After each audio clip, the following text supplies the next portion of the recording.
Bem, boa tarde a todos. Estamos ao vivo no primeiro Lead Mulher Talks. Estamos com Nadir Moreno, a nossa presidente do Lead Mulher, e com Cláudia Com, que vocês vão ter o prazer de ouvi-la, e é uma grande mulher. Por isso que nós fizemos questão que ela inaugurasse essa nossa série. A Cláudia, depois a Nadir vai falar um pouquinho sobre ela, não, vai falar muito sobre ela. Ela é uma médica, hoje da DASA, CEO da DASA, e ela tem muita coisa para contar para a gente dos avanços da medicina nessa época de pandemia. Eu acho que todos nós, seres humanos, temos visto que as tendências hoje, que nós vivíamos há 6 meses atrás, se tornaram realidade. E na medicina foi uma delas, né? E eu acho que a Cláudia deve falar muito da telemedicina, que era uma coisa que a gente ouvia dizer. E hoje está aí, a gente está utilizando. A mesma coisa na nossa vida que o delivery. A gente já fazia alguma coisa, já comprava alguma coisa em delivery. E hoje faz parte do nosso dia a dia fazer compras, e até roupas a gente compra por delivery, coisa que a gente nem pensava fazer isso. Então, todo esse modelo de tendências, ele virou realidade. E acho que na medicina foi mais forte e mais evidente. Eu vou me propor a falar um minutinho a mais aqui nessa introdução sobre a Cláudia. A presença da Cláudia ficou muito forte para nós mulheres, para nós profissionais, quando ela montou um grupo onde a gente poderia perguntar várias coisas para a Cláudia sobre o início, quando começou o Covid. E quando começou o Covid, realmente ninguém sabia absolutamente nada. Não que hoje a gente tenha o protocolo de cura 100%, ou que você tenha vacina, você não tem nada disso. Mas naquela época, quando a epidemia ou a pandemia começou a se alastrar, ninguém sabia nada, absolutamente nada, e a insegurança reinava em toda parte. E a Cláudia montou um grupo.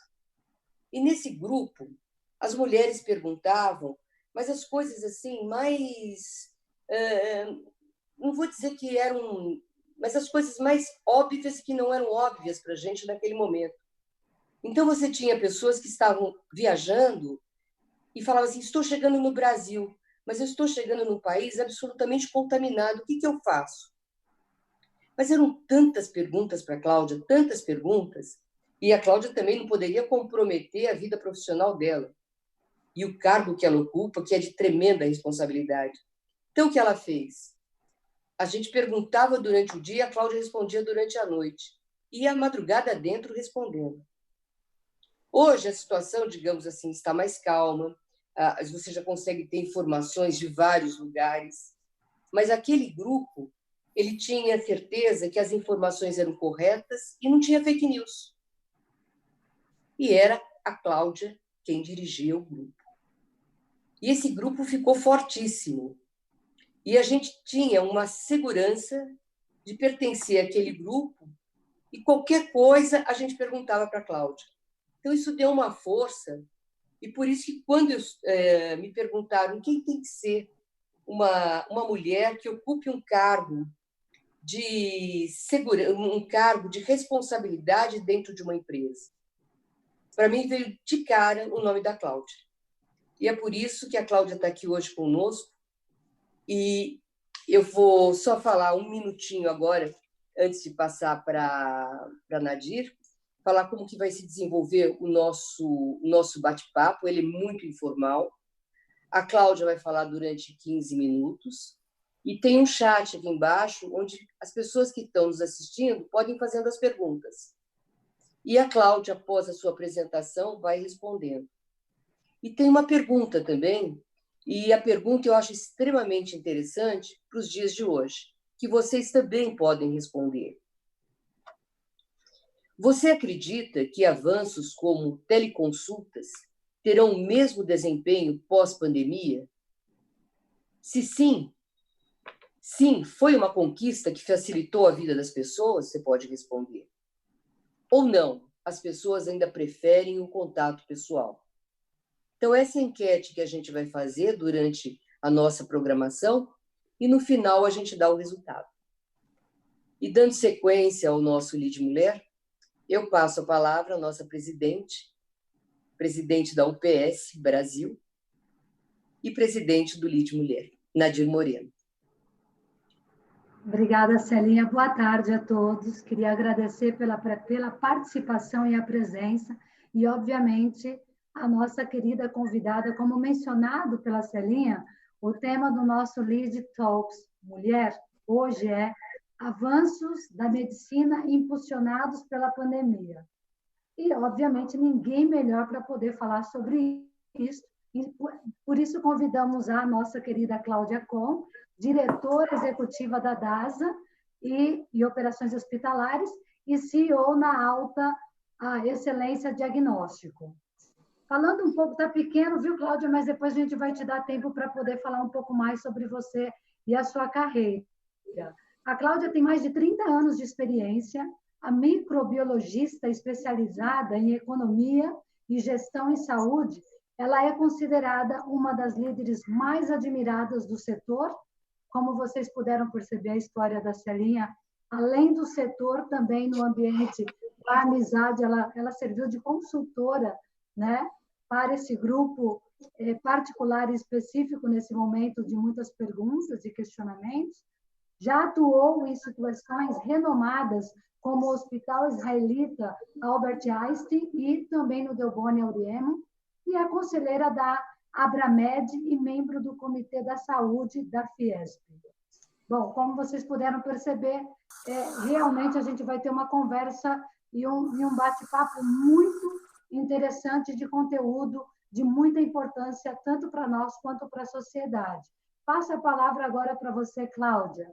Obrigada, querida. Obrigada, Nadir. Bom, começar falando, depois dessas duas mulheres maravilhosas aqui, é difícil. Em primeiro lugar, eu quero agradecer ao Grupo LEAD, ao LEAD Mulher, especialmente Célia, Nadir. Assim, não é um prazer, é gostoso mesmo. Sabe aquela coisa de ser gostoso a gente estar junto aqui para poder falar? E, Célia, você me lembrou as madrugadas que começaram a chegar perguntas que eu não sabia. E perguntas que, né, claro, tem super experts na área e eu fui buscando respostas ao que eu não sabia. E isso também gerou um movimento de eu conectar com pessoas que, às vezes, há tempo eu não estava conectada. E outras, como a Célia falou, perguntas simples que o cidadão, a pessoa, a mulher, no caso, a gente era um grupo de mulheres que tem dúvidas, que queria saber o que fazer com o neto, não sabia se os pais podiam, naquela fase, né, Célia, era muito difícil. E, então, eu quero te agradecer, porque a oportunidade de estar com todas lá e ver as dúvidas, as perguntas, foi minha. Foi uma oportunidade gigante da gente se aproximar e eu participo do LEAD Mulher há bastante tempo, queria até falar para a gente publicar aí, a Carol que está nos ajudando, tem algumas pessoas que me mandaram aqui, enquanto o Nadir estava falando, com dúvidas de como entrar, da gente mandar para todos, que é só entrar no site e se conectar e se inscrever para poder estar aqui com a gente. A gente está pronto para começar a falar com vocês. Mandem suas perguntas no chat, eu vou ter o maior prazer de responder, e as que eu não souber responder, eu respondo depois, está prometido aqui.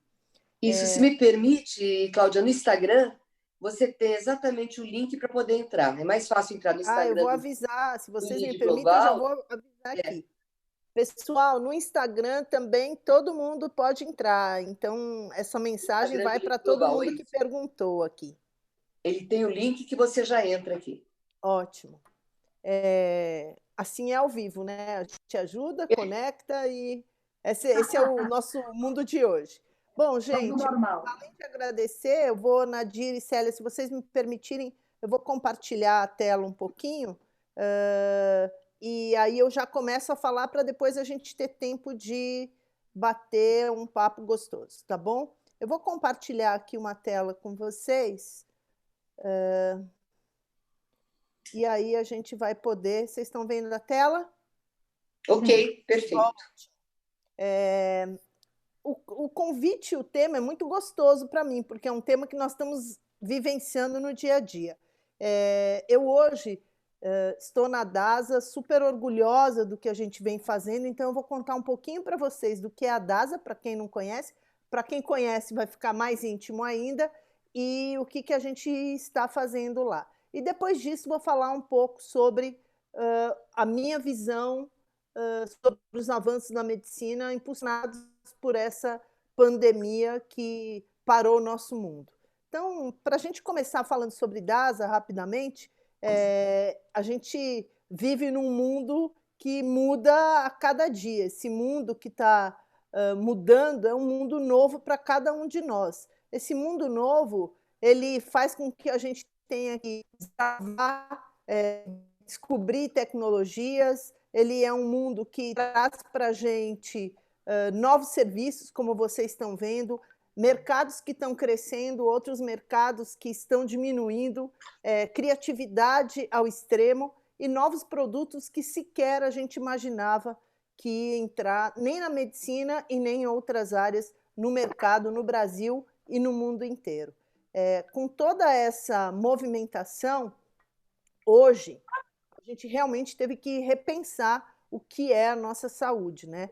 Como que a gente deve cuidar da nossa saúde? Todo mundo meio que ficou estagnado, como a Célia já citou, assustado com a pandemia, com o vírus, mas a gente tem uma outra parte da saúde que já vinha acontecendo, que era uma transformação importante dentro do mundo que a gente vive mais conectado, mais tecnológico, com pessoas que não têm a capacidade de mobilidade como todo mundo tem. Então, o mundo já estava sendo repensado. Eu acredito que a pandemia, já introduzindo aqui quando eu falo da DASA, ela veio acelerar isso. Nós, na DASA, já estávamos trabalhando com esse ressignificado da saúde. E aí, para isso acontecer, o mínimo que a gente precisa fazer para se transformar, e a Célia falou, a gente vai falar de alguns temas importantes, é a gente ter dado para que a gente possa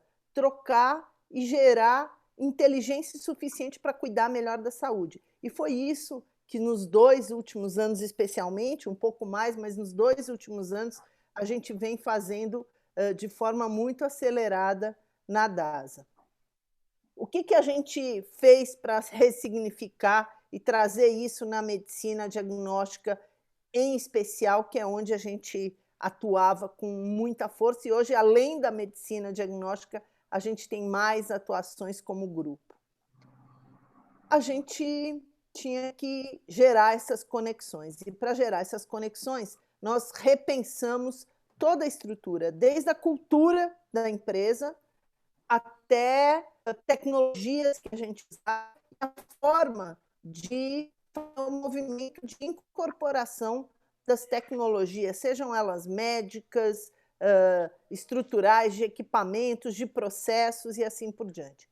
Nós, na DASA, nós somos uma empresa grande, hoje é uma empresa brasileira que já se internacionalizou no sentido de comprar e ficar sócia de empresas fora do Brasil, mas ela tem uma origem com muito orgulho brasileira. E ela, o grande propósito que a gente tem é uma paixão enorme pelo nosso paciente, pelo nosso usuário, pela saúde e pela medicina. Hoje a gente tem o orgulho também de ser a maior empresa brasileira de diagnóstico no Brasil e na América Latina. Nós somos a 5ª maior do mundo, numa trajetória de muita...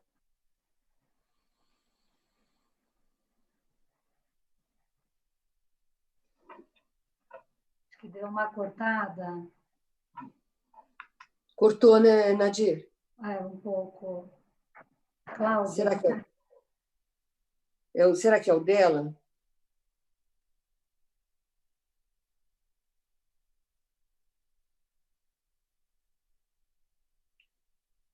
Você está ouvindo bem, né?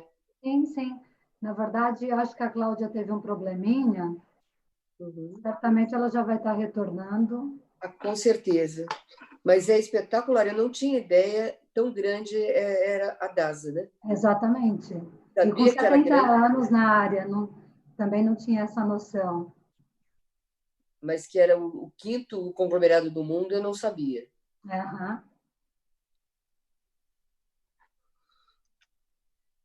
Agora, quando você pensa, né, e esperando a Cláudia voltar, né, uma empresa brasileira e o que ele tem feito em termos de pesquisa, o que ele tem trazido para a gente como consumidor, esses avanços na medicina é impressionante. E a qualidade que eles fazem no atendimento, né?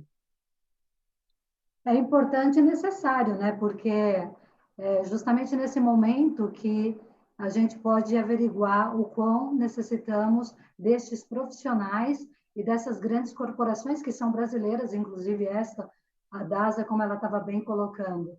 E com o fator humano, né? Porque é um paciente. Não estamos Uhum. falando de um produto, não estamos falando de uma matéria-prima, estamos falando de vidas, né? De pessoas. Então, é muito sensível o tema e muito importante, Celina.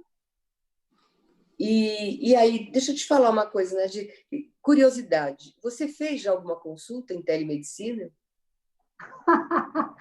Já, Agora ele está enquanto isso. na verdade, já fizemos. Inclusive, nós colocamos para os funcionários até esse tipo de possibilidade para quem está em casa, justamente para evitar de que eles tenham que sair de casa. Então, eles estão tendo teleconsulta, telepsicólogo para poder ajudá-los no dia a dia, nesse momento todo de incertezas ou de esse novo mundo que, na verdade, estamos aprendendo, né? Como lidar com ele. Sim, nós já fiz, e inclusive providenciamos até para os nossos funcionários, para os colaboradores, para poder ajudar nessa, para evitar de proliferar todo esse vírus, né? Para que evite de que eles fiquem andando para lá e para cá. E você? Já? Que ótimo, não. Opa, ela está voltando? Não. Não. A gente está, na realidade, recomendando. Eu não fiz ainda, porque eu tinha acabado de fazer um check-up quando tudo começou. Mas eu acho extremamente interessante e realmente, se eu tiver algo para poder, eu vou fazer. Porque eu acho que evita de você, primeiro, tempo em trânsito, e tem coisas que realmente você vai falar com o médico e você vai, com a sinceridade que você tem, e até de posse, muitas vezes, dos exames, ele já pode te dar o diagnóstico sem Já. você ter que ir a um consultório, né? Sim, sim, sem dúvida. Eu fiz algumas, não que eu seja hipocondríaca, porque eu esteja com muito problema de saúde, mas É. na verdade, era até como testes, né? O meu próprio departamento de recursos humanos estava para providenciar, fizemos alguns testes e funciona muito bem. Significa de que as empresas e os laboratórios e os médicos, eles estão ali super engajados para poder providenciar o máximo de apoio e suporte independente desse momento que estamos vivendo. Então, todo mundo, na verdade, tá? A gente estava até comentando nessa linha antes o quão, não só de soluções alternativas, a solidariedade, né? Então, existe, além de tudo, o fator humano de estar providenciando uma solução, uma alternativa, porém pensando também na solidariedade para poder não deixar as pessoas na mão ou com algum tipo de necessidade, né? Não, é isso mesmo. E você está. Oi? Está ouvindo um barulho? Não, Não? Você sabe que uma das coisas que eu vou fazer com o nosso pessoal lá do grupo, ele é de oftalmo, de você fazer a triagem de oftalmo na sua residência, principalmente pelo trabalho em home office, porque muitas pessoas acabaram ficando muito mais tempo diante da tela do computador, sem aquele famosos 10 minutinhos que você vai à copa, etc. é e tal. verdade. Então, nós vamos fazer uma triagem agora nos funcionários do grupo, e também eles fazendo na sua residência, para saber se afetou em alguma coisa, e aí sim, mas essa triagem vai ser feita através da telemedicina, né? É. Bom, pessoal, eu só queria comunicar para vocês que a Cláudia está voltando, ela teve um problema de conexão, e este é o novo mundo que a gente está vivendo, né? Todos estão tentando se conectar, é natural de que tenhamos esse tipo de competitividade na conexão. Ela está voltando e já vai estar com a gente daqui a pouquinho, Celine. Ai, ótimo, ótimo. A gente já teve há poucos minutos também o WhatsApp que parou aqui na cidade de São Paulo, já foi uma surpresa, né? E aí a gente fica, né, de, puxa, o que vamos fazer sem o WhatsApp, né? Desesperados. E você lembrou até das redes de comunicações antigas, né? Orkut. Orkut. E a gente se vira, né? Então, acho que é isso que vale, né? Realmente é a criatividade que você vai tendo para poder, nesses momentos assim, a gente poder. Mas, olha, te garanto uma coisa: conversa não falta, né? Não. Pode ficar tranquilo. A gente não vai, obviamente, não seremos experts no assunto na telemedicina, mas a gente vai ter algum assunto para discutir. Uma Com conversa. certeza. Acho que ela está entrando, né? Tá, Cláudia. Ah, ela entrou. Ótimo. Cláudia, querida, você está no mudo. Gente, tudo bem? Estou aqui. Opa! Depois de alguns minutos no blackout, estamos aqui. Eu vou voltar aqui a compartilhar a tela. Estou na mesma telinha, então vamos lá. Fica tranquila. Eu e a Célia estávamos tentando te substituir e identificamos que a gente não tem o expertise necessário para poder dar continuidade. Vou rapidinho para recuperar, tá bom? Fica tranquila. Ótimo. Tudo bem aqui? Estão vendo a tela? Vamos lá. Bom, então nossos negócios, apoio a laboratórios, a mais de 4.000 laboratórios no Brasil, 900 unidades de atendimento com diferentes marcas, hospitais que nós operamos, dentro do hospital toda a parte diagnóstica e o público que eu estava contando para vocês, que a gente se orgulha em trabalhar para o setor público, para o SUS, é um sistema brasileiro que muita gente picha, mas é um dos grandes sistemas de saúde do Brasil.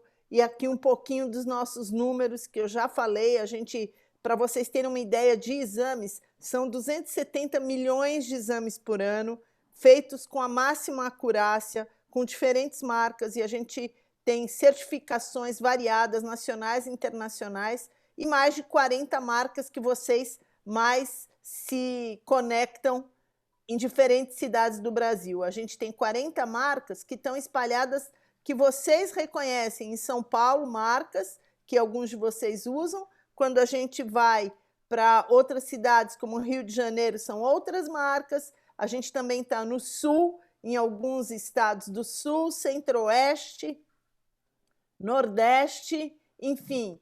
A gente tem um trabalho internacional há algum tempinho, desde o ano passado, super orgulhosos, com o diagnóstico da Maipu, na Argentina, no Uruguai com a Gênia, e tudo isso para falar da DASA, que a gente tem uma baita paixão por contribuir com a saúde do Brasil. E a gente tem se transformado cada vez mais para isso, com algumas empresas que foram fundidas no grupo, e com essas fusões e aquisições, hoje a gente é um grupo de diagnóstico e que também faz um cuidado da saúde de uma forma mais abrangente, que uma outra oportunidade eu tenho certeza que a gente vai poder contar para vocês.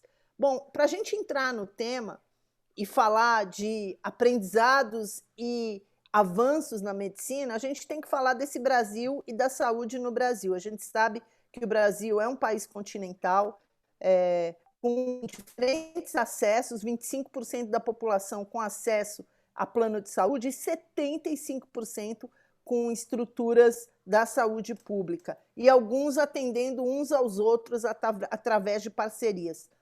E além da gente ter um país continental, a gente tem um país como o mundo inteiro em pleno envelhecimento, e a saúde no Brasil, ela representa para o lead mulher, para o lead que tantas empresas têm, tantas lideranças que fazem o movimento dessa roda brasileira do desenvolvimento, 10% do PIB brasileiro da saúde, que a saúde representa. Então, é um setor de extrema importância que muitas vezes era lembrado antes da pandemia, perto de eleições, ou pelo próprio setor tentando esse significado, essa valorização, porque sem saúde a gente não é nada, a gente não desenvolve, a gente não vai para a empresa e a gente não trabalha. Então, a saúde hoje ainda é fragmentada, mas está em transformação.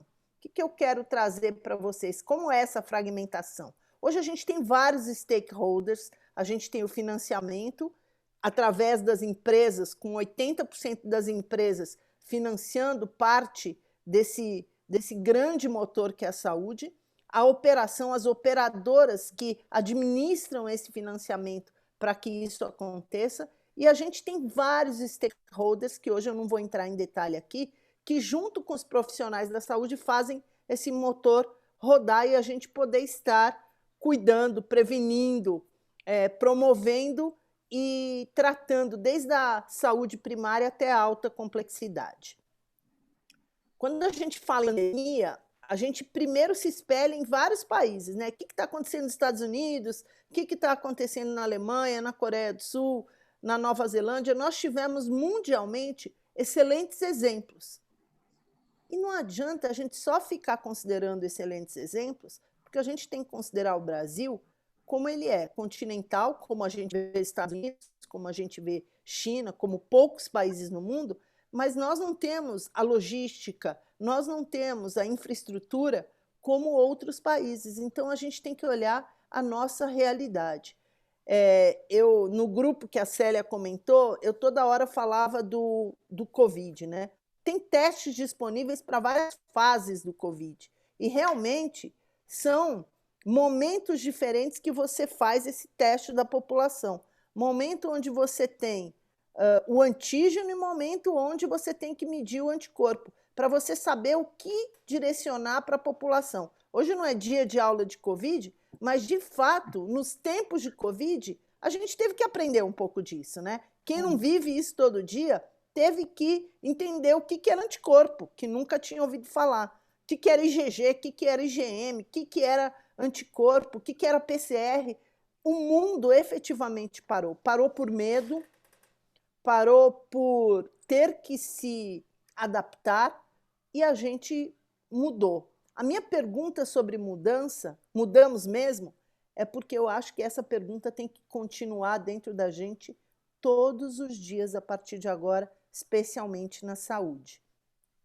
Eu fiz várias perguntas aqui para provocar, que são perguntas que a gente teve que se fazer. O que é valor hoje para um cidadão? Como que a saúde é para ele? É o bem maior, porque quando ele se viu preso em casa ou doente, sem condição de sair, ele não era um consumidor mais. E a economia não andava. Então, um não vive sem o outro. Um é importante como o outro. Só que a saúde é talvez o bem básico para fazer a gente ficar em pé e trabalhar. E quem que está preparado para lidar com isso? O que a medicina pode fazer por nós nesse momento? Como a gente deve se transformar para também entender essa adaptação que a medicina vai nos oferecer e que a gente efetivamente pode não estar pronto. E o que já está pronto? O que está disponível por aí? Como que vai ser o futuro para cada um de nós e para as empresas e os países que estão se preparando para isso? A pandemia ensinou um pouco para a gente. E o primeiro ensinamento, eu diria que eu separei aqui em 4 grandes pilares, mas se a gente for pensar e ter tempo, a gente teria outras coisas para falar. Eu trouxe 4 que eu considero que são importantes para a gente discorrer aqui com vocês. A primeira que eu falei de dados, a gente precisa mais do que informação, dado estruturado. Então, muitas empresas têm dados, muitas empresas trabalham separadamente, o sistema público tem os seus dados, mas, de fato, a gente precisa ter uma informação nesse momento da população.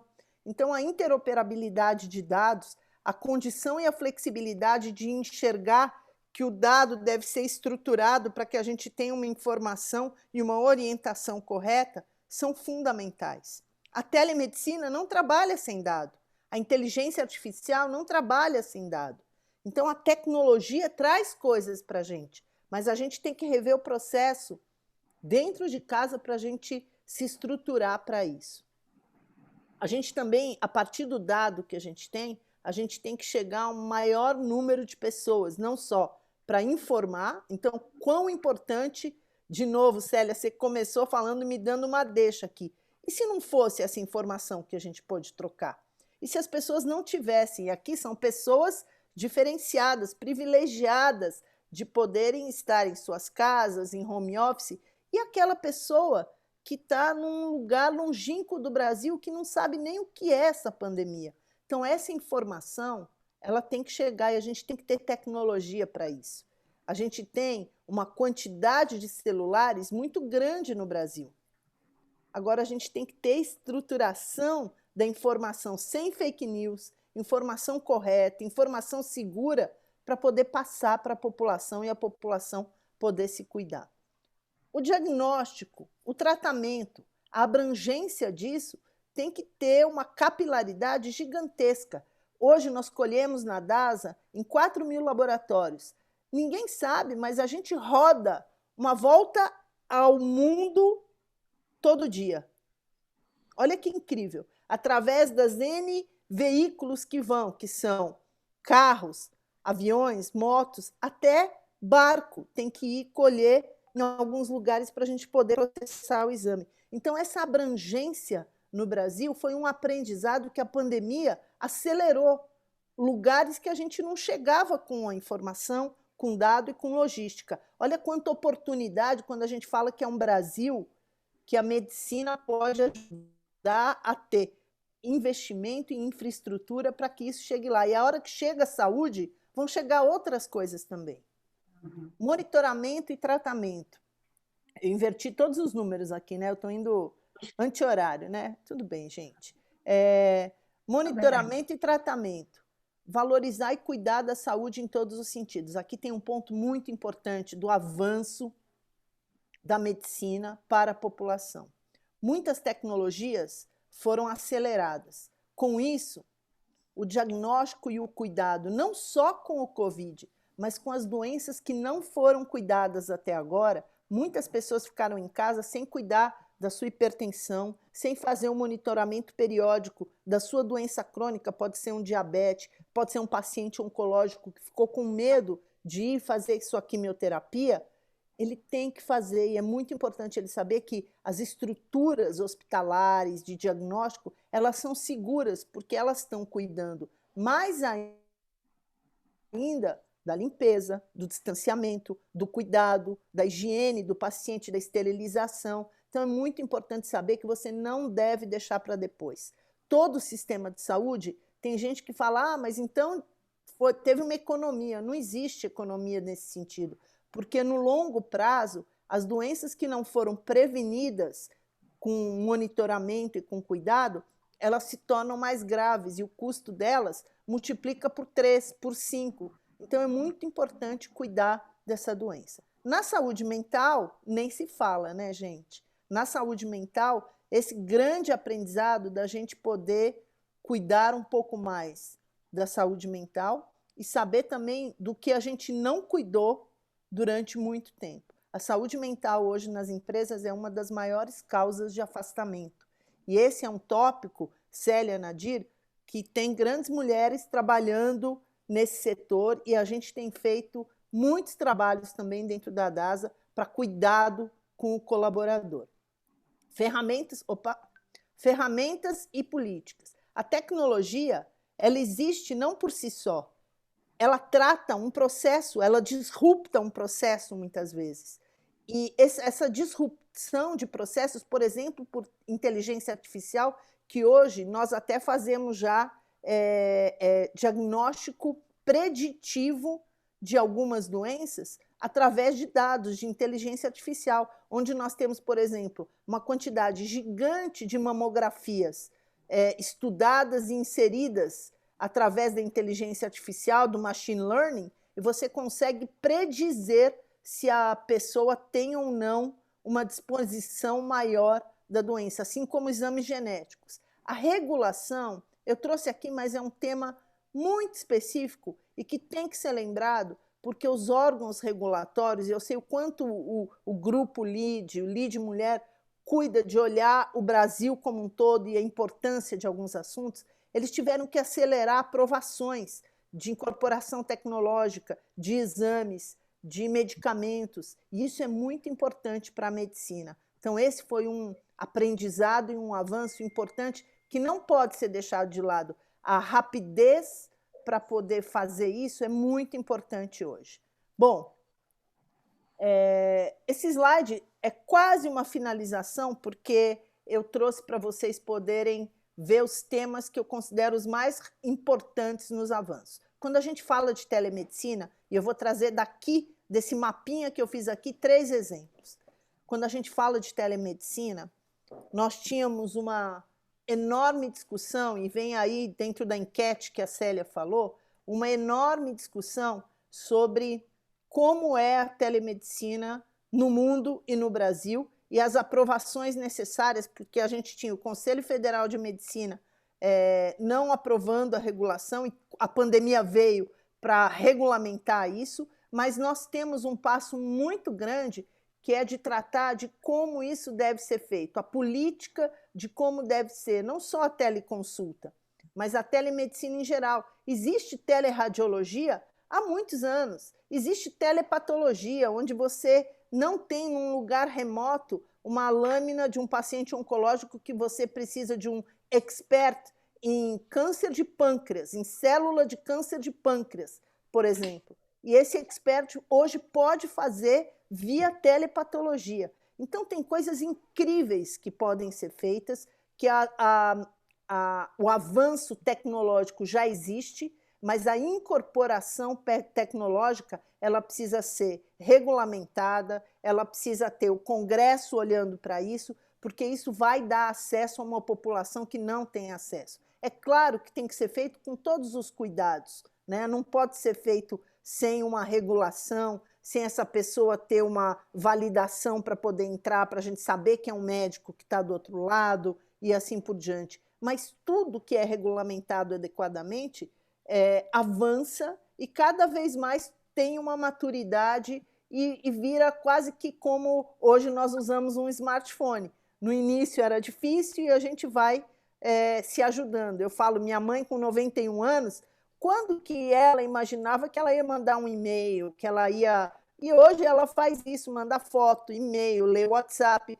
Então, as pessoas elas vão se adaptando, não é só o jovem que faz isso. As pessoas vão se incorporando essas tecnologias. E a telemedicina traz ganhos gigantescos, não só para lugares remotos, mas para segunda opinião. Hoje já é uma prática segunda opinião existir para um profissional que precise de um outro para poder falar, para poder discutir um caso. Então, a telemedicina é hoje e veio como ferramenta para ficar. Eu não vejo um retrocesso em relação a isso, e eu vejo uma maturidade das pessoas que estão trazendo e levantando as questões necessárias para a regulação.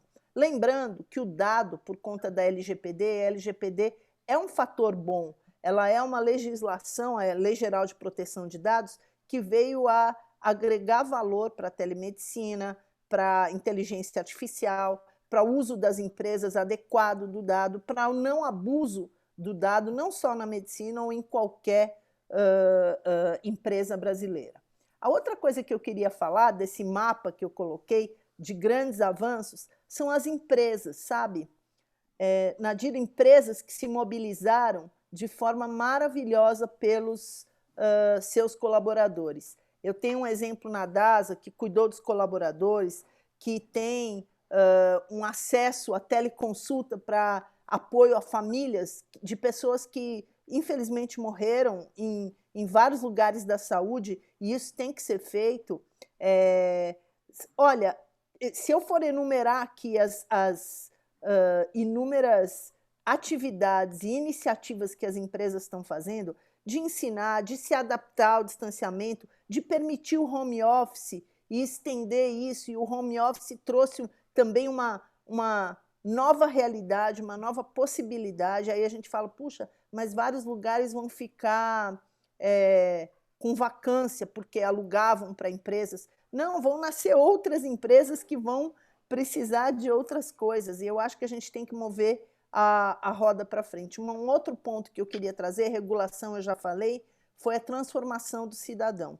O cidadão, o usuário de saúde, ele se transformou, ele quer, muitas vezes, ter mais qualidade de vida, utilizar o atendimento móvel, o atendimento domiciliar, e as empresas se transformaram por conta disso. Hoje a gente atende não só para exames de análises clínicas, mas para exames de imagem, para fazer ultrassom, para fazer ecocardiografia, para colocar mapa, holter, para fazer medicina fetal. Uma gestante pode ter no conforto da sua casa.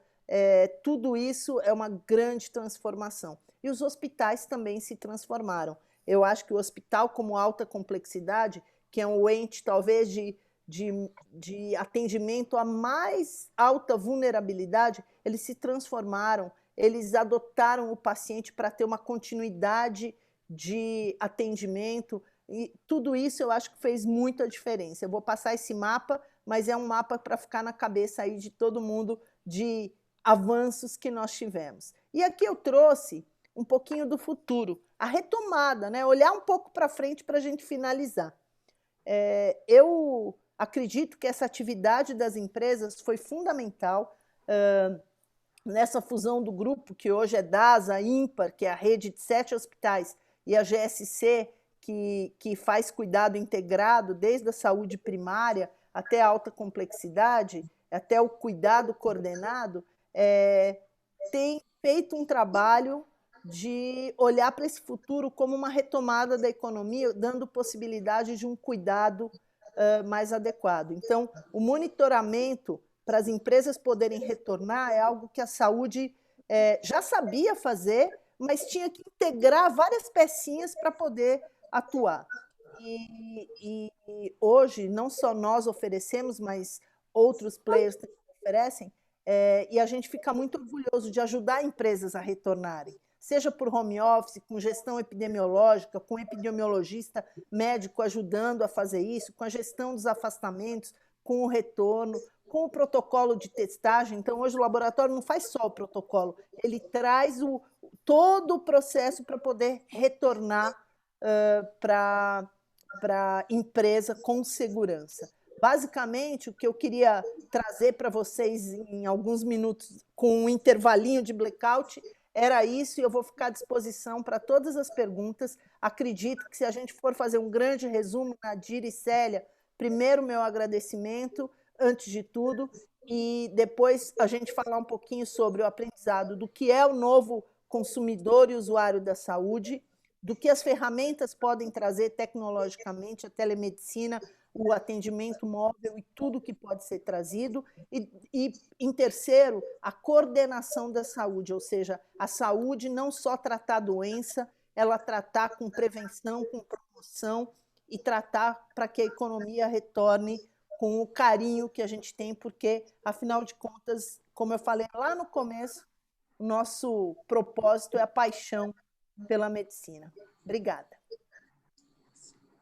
Cláudia, obrigada. Foi assim, praticamente você cobriu várias perguntas que nós já recebemos, inclusive muita participação do público que está aqui conosco, e isso comprova da necessidade da informação de que as pessoas têm nesse momento, como é o novo mundo, o novo normal, porém, a gente ainda tem muitos questionamentos a respeito, né?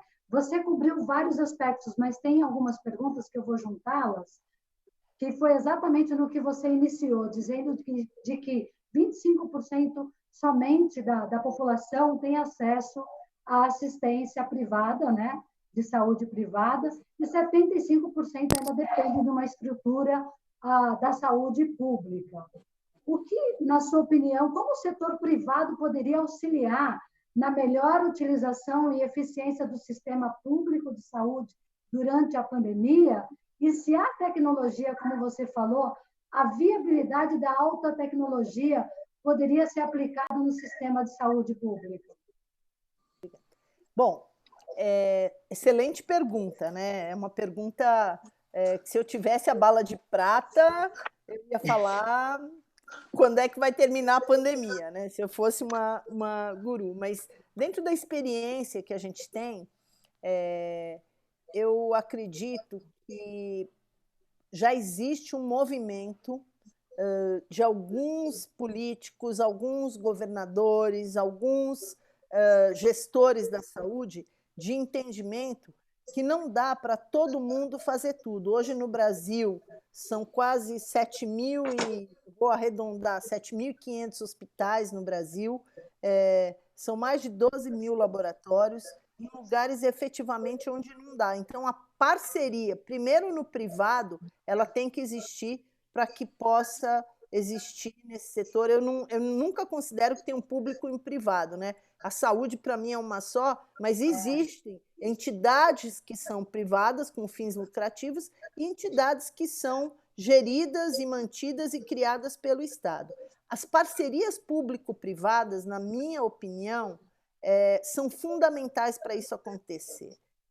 Onde centros de excelência, tanto públicos quanto privados, podem ser locais de alta complexidade para atender tanto a população pública como privada, desde que a gestão desse financiamento e de como ele deve ser feito exista não mais pelo modo de incentivo. Quanto mais exame, quanto mais cirurgia, quanto mais procedimento eu fizer, melhor. A gente tem que começar a desenhar modelos. Isso não é fácil para um sistema que tem anos e que também no mundo inteiro não é feito dessa maneira, mas nós temos que começar a desenhar processos, mesmo que comecem pequenos e vão aumentando, que se permitam criar valor e remuneração pelo desfecho, pelo que eles cuidam e dão de valor à saúde dessa população ou desse cidadão.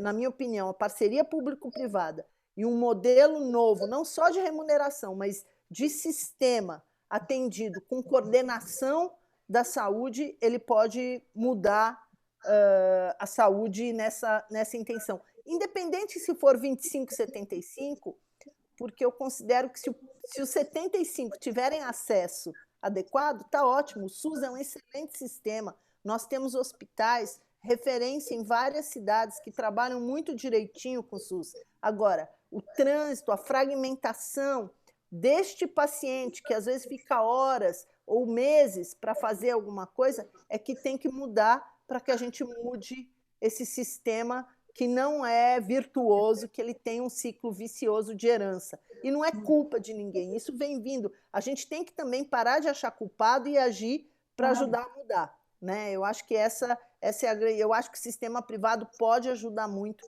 nesse sentido.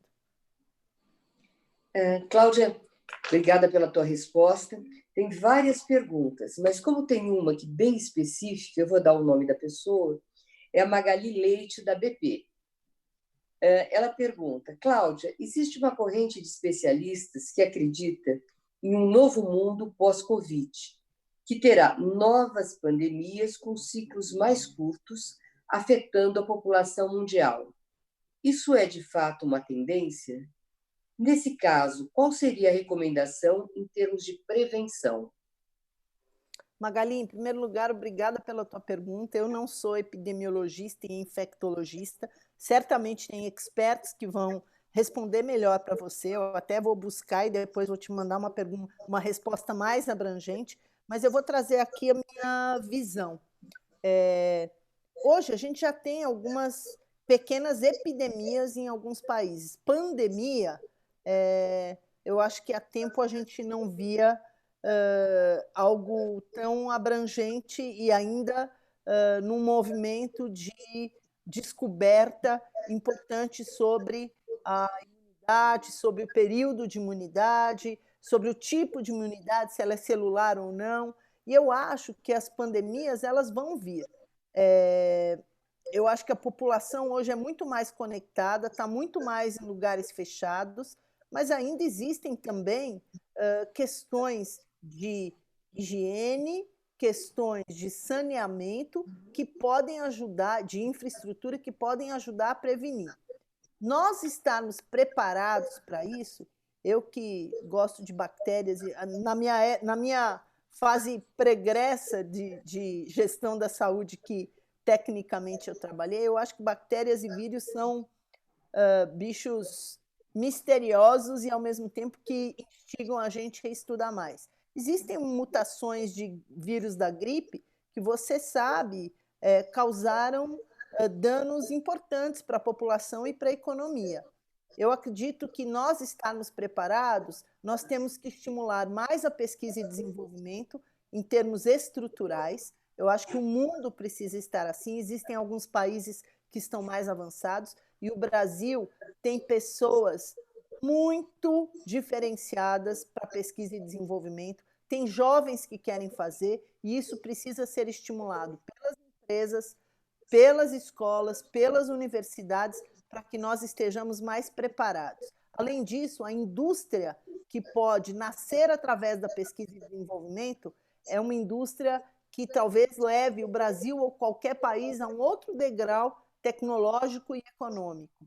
E eu acho que a genética vem aí com grande força para nos ajudar, não só em inquéritos epidemiológicos de micro-organismos que venham a causar a pandemia para a gente se preparar, mas eu acho que a genética vem também para a população ficar mais forte imunologicamente, para a população estar mais preparada. E, por último, fora a questão científica e a questão estrutural, eu traria que a cultura das pessoas em se protegerem, eu acho que esse novo normal que todo mundo diz, eu acho que é uma transformação possível se todo mundo absorver o que a gente tem que aprender. Eu acho que as pessoas têm que olhar para a sua atividade de uma forma adequada, para a saúde mental e para o preparo. As empresas, eu acho que aprenderam muito, Magali, e eu acho que elas estão em plena transformação.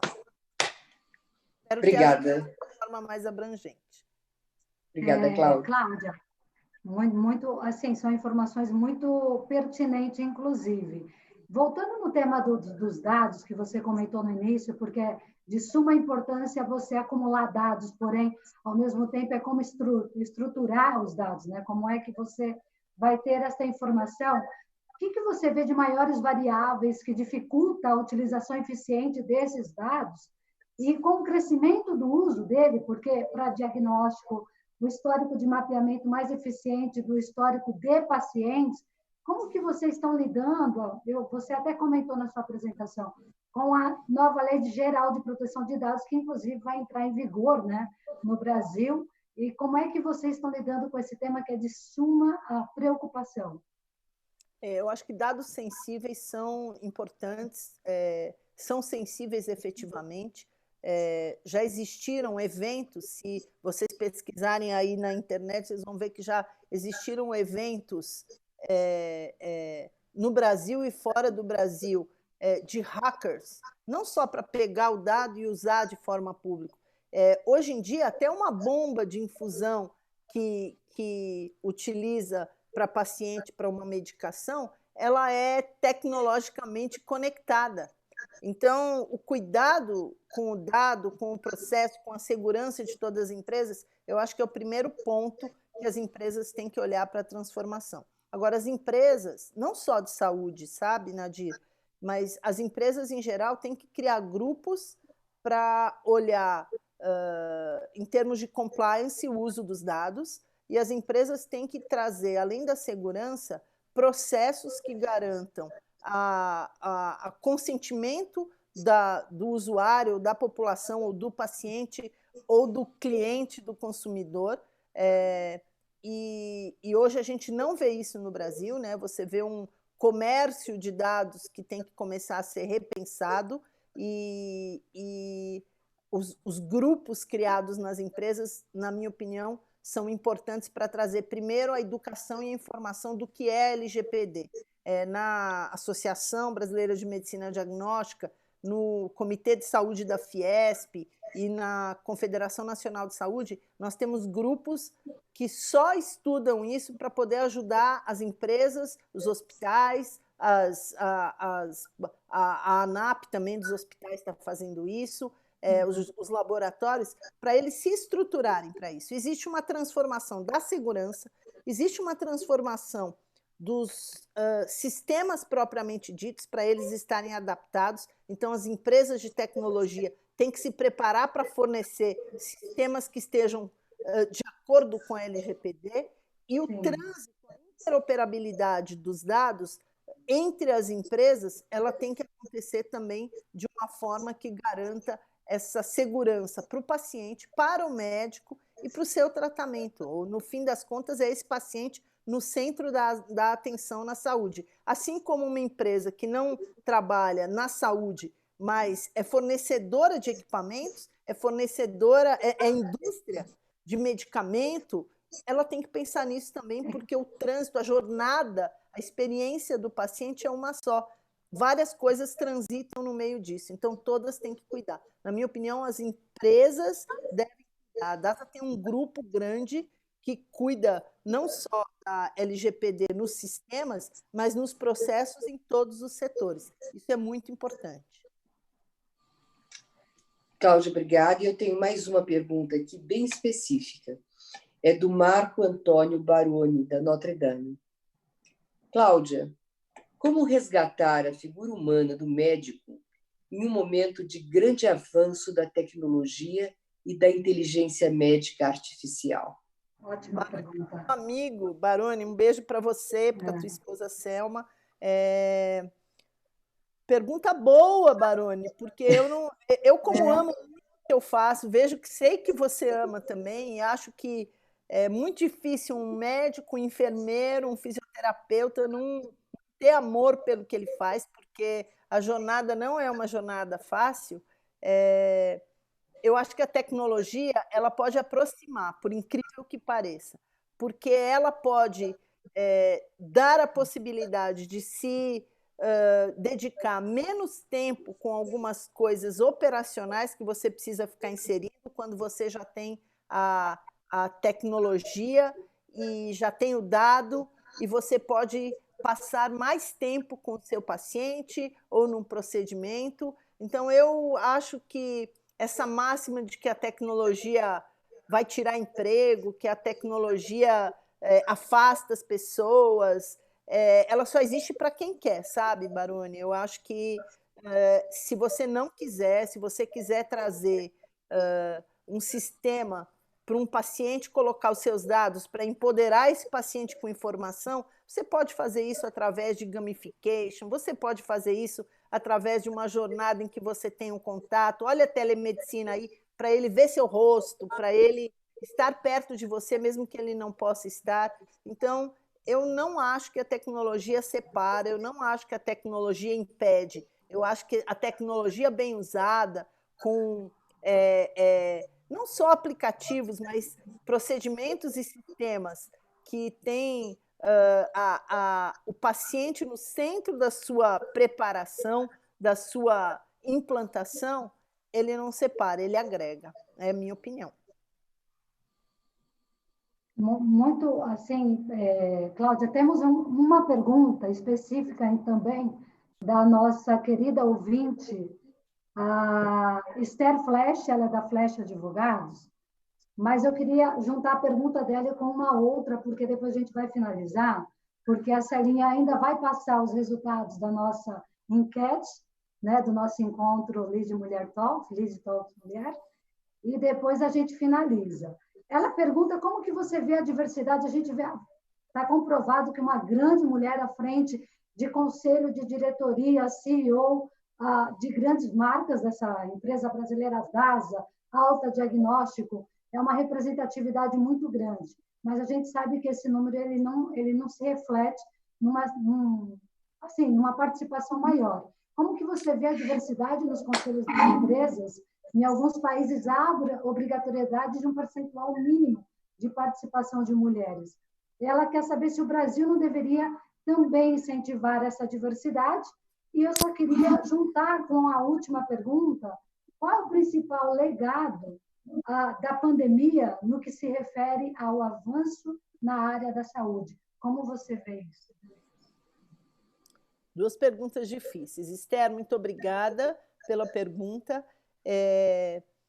Eu acho que a diversidade, eu vou trazer uma coisa que eu ouvi, que eu adorei e que eu guardei, eu não consigo esquecer isso de jeito nenhum. Diversidade e inclusão são temas muito atuais, né?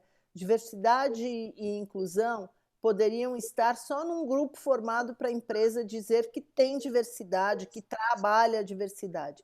E eu ouvi uma pessoa uma vez dizer que diversidade não é você chamar para o baile. A diversidade e inclusão é você convidar para dançar, né? O que é bem diferente. Eu considero, na área da saúde, a gente sabe que 70% da mão de obra da área de saúde é mulher. Olha só, 70% é mulher, na base, né? Ontem eu estava até numa gravação de um podcast com a Annelisa, que é CEO da GSC, falando isso. É outra mulher líder aí que a gente admira e eu trago isso. A 70% de mulheres, e aí quando você vai indo para lideranças, esse número vai diminuindo, diminuindo, diminuindo, e quando você chega em conselho, né, Esther, entre 4% e 7% de mulheres em conselho. Olha a diferença, de 4 para 70. Eu tenho uma realidade que está em grande transição na DASA, né? O Pedro, a família Bueno, nosso controlador, são incentivadores dessa inclusão, mais ainda do que a diversidade. Nós temos um grupo de diversidade que trata assuntos importantes, que transforma fisicamente unidades através de sugestões, que levanta dados para poder discutir, que traz pessoas para discussão. E eu acho que isso é uma crescente que também não tem volta, Esther. Eu ontem estava respondendo no podcast que eu não acredito em cota, né? Que não deve ter uma cota, porque eu acredito que a mulher que se diferencia, ela se diferencia se ela é mulher ou se ela é um homem. O homem que se diferencia é porque ele é o que ele é também. Meritocracia, né? Seria. Meritocracia e reconhecimento. Agora, certamente, precisa existir mais espaço e mais discussão e abertura de espaço. Eu acho que tem grandes conselheiros que estão levando. A McKinsey fez agora, hoje mesmo eu recebi de um colega conselheiro do curso do IBGC, trouxe um estudo da McKinsey sobre diversidade. Então, eu acho que isso tem que ser trazido mais à luz e tem grandes mulheres hoje que incentivam isso. Então, eu me inspiro em algumas que incentivam isso, busco isso também para mim. Sei que você busca também, Esther, e tenho certeza que com essas lideranças que continuam a buscar, a gente vai alcançar o que a gente quer. E legado, obrigada, Esther, e legado, Nadir, eu acho que o grande legado que não tem mais volta é a telemedicina. O grande legado é o aprendizado de que a gente tem que mover para frente sem ficar se lamentando, porque a pandemia não nos deu tempo para isso. O grande legado de que não precisa existir uma pandemia ou uma tragédia para movimentar, que a gente tenha capacidade dentro da gente de se movimentar sem ela. O grande legado dos maravilhosos profissionais de saúde que são guerreiros e que não aparecem e que estão aí quando você precisa. E eu sempre falo que quando você vai com uma gripe ou alguma coisa para um hospital com uma pessoa grave, a enfermeira que está ali em pé, às vezes ela passou a noite acordada com o filho doente no colo e que ela está ali em pé para cuidar de você. Então, esses profissionais, eu acho que são o grande legado, é a valorização da saúde brasileira, que não pode passar impune quando passar a pandemia. Esses profissionais, em geral, sempre precisam ser reconhecidos. E o grande legado são as conexões. A saúde trouxe conexão maior entre as pessoas, com o valor da saúde, de cuidar da sua saúde, de você ter uma saúde, antes de tudo, não é dinheiro que importa, não é posse que importa. Se você tiver saúde, você vai ter tudo para ir para frente. Eu acho que esse é o grande legado, porque quando as pessoas se viram incapacitadas ou vulneráveis ou perderam alguém, o clique às vezes veio tarde, mas dá às outras pessoas, a toda a população do Brasil e do mundo, a possibilidade de ir para frente e tentar se preparar para ser melhor. Eu acho isso. Um grande legado. Acho que você que está deixando um grande legado para a gente aqui Sim. nessa live de hoje, viu, Cláudia? Uma delícia conversar com você. Se não fosse breakout, eu ficava mais 2 horas. Olha, e eu vou falar, e um dos legados que você disse, acho que corresponde aqui ao resultado da nossa enquete, que eu vou ler aqui para vocês. E a nossa enquete, ela perguntava: você acredita que avanços como a teleconsulta terão o mesmo desempenho pós-pandemia? E a resposta é realmente um valor surpreendente. 80% responderam sim. Foi uma conquista que facilitou a vida das pessoas. E 20% não. As pessoas ainda preferem o contato pessoal. Esse foi o nosso resultado. Eu quero te agradecer muito por você ter estado conosco. Foi uma delícia de final de tarde, só faltou o nosso vinho. Verdade. E eu passo a palavra para a nossa presidente para suas despedidas e em seguida a sua. Sim. Cláudia, como a Célia comentou, foi maravilhoso o nosso bate-papo. Foi extremamente instrutivo, porque é uma área hoje de suma importância, né? E a gente realmente valoriza. Eu concordo no que você comentou de que todos os profissionais, nesse momento da pandemia, eles são importantes, obviamente, desde o entregador, quanto o médico, quanto a enfermeira, a logística, qualquer pequena atitude hoje está sendo mais perceptível. É como se nós tivéssemos ouvidos para qualquer detalhe, né? A solidariedade, ela está falando mais alto. Agradeço muito por tudo isso, porque foi um grande aprendizado.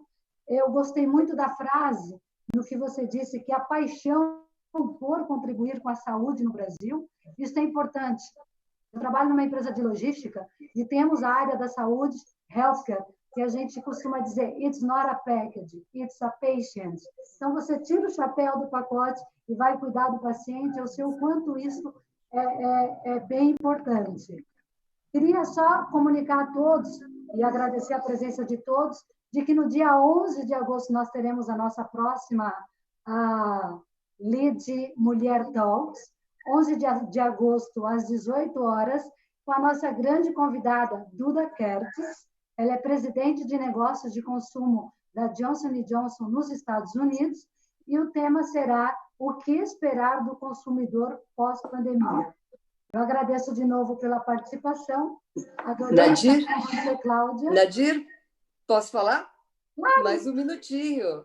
Então, vamos fazer mais um anúncio, porque como a gente está falando de medicina, estamos falando de telemedicina, então, dia 27 de julho, a gente vai ter o Fórum de Saúde e Bem-Estar, a nossa segunda live. Nós fizemos 2 lives, vamos fazer 2 lives, e depois vamos fazer o fórum presencial, mais para o final do ano. E essa live, Cláudia, ela é específica de telemedicina. E a gente tem a presença do Cláudio Lotenberg, tem a presença do Sidney, do Einstein, do Pedro Delgado. Ela vai ser dia 27 de julho, às 11 horas da manhã. E eu convido a todos para assistirem também, tá bom? Perfeito. Obrigada, pessoal. Um grande beijo, Cláudia, Célia. Obrigada. Obrigada. Só fera. Obrigada a todas vocês. Até o próximo encontro. Obrigada, gente. Muito obrigada. Parabéns.